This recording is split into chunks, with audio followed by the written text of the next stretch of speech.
What up, all my followers and subscribers out there? Tanner here from Tanner's channel. I'm here to do a Broadway musical review, and it is Moulin Rouge.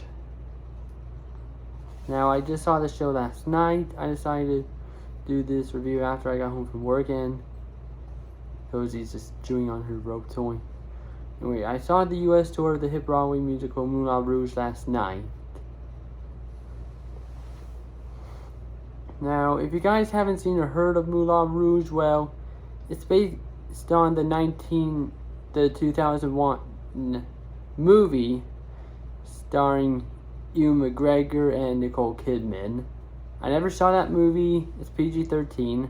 I still watch those kind of movies, but I just never heard of it in my time. I just looked at the cast for the movie. But anyway, set during in France, the Moulin Rouge is a huge nightclub.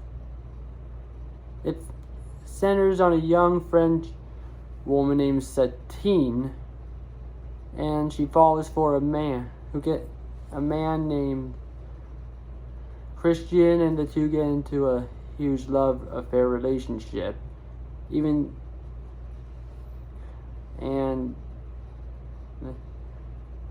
Christian is an American who just moved to France. The problem is the Moulin Rouge starts to go bankrupt, and Harold Zidler, who is the owner of the nightclub, is willing to do what it takes. He's willing to do what it takes to save not just his nightclub, but also everyone who he cares about, all of his dancers and singers. He believes the best way to do this is to set Satine up with the Duke, who is a wealthy man. But with the Duke's violent past interfering with Harold, this whole thing causes a huge problem between Christian and Satine's romance.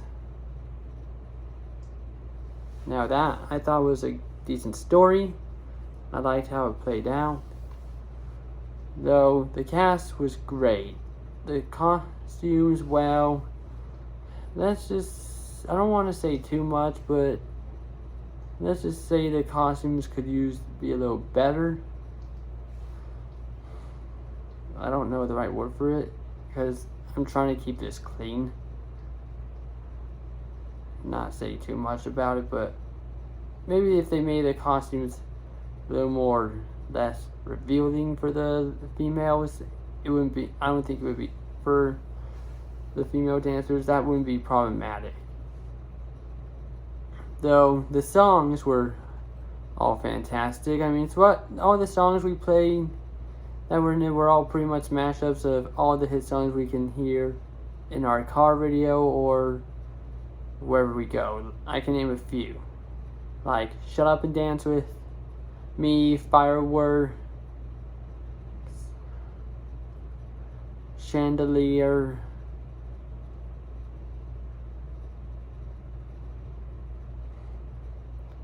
let's see what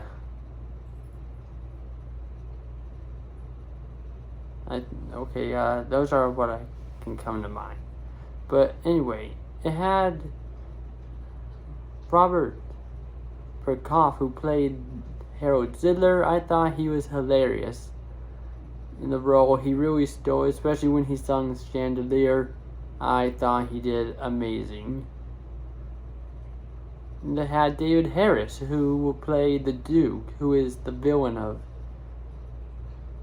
this story. But he did a good job too, because apparently he replaced Tam Mutu in the Broadway company. Now he's playing the role again on tour, so hats off to him. And I also got to meet the leading actors, J. Armstrong Johnson, who played Christian, and Arianna Rosario, who played Satine. They were both great in their roles, and if you watch my interviews with them, you see I interviewed them both, but not at the same time. I know it's very rare for me to interview two actors. I actually interviewed two actors in the same show on the same night, which was Aladdin and Phantom of the Opera. It's pretty rare. Besides, I didn't interview anyone for Little Mermaid, so I think this kind of counts as a decent makeup for it. If you all remember, I saw that show 2 months ago at the Tucon and the Virgin. But yeah, Jay was really nice to stop and chat with me. I told him I loved his performance. But as for Arianna, as a teen, I loved chatting with her. She was fun and she was such a sweetheart. She gave me a big hug backstage at the stage door. And the cool thing is I have my playbill signed by the cast. Pretty cool, huh? Anyway, yeah, that's it. Thank you guys for watching this review. Tomorrow is the 1st of August. Please be sure to like and subscribe, and say farewell to you all.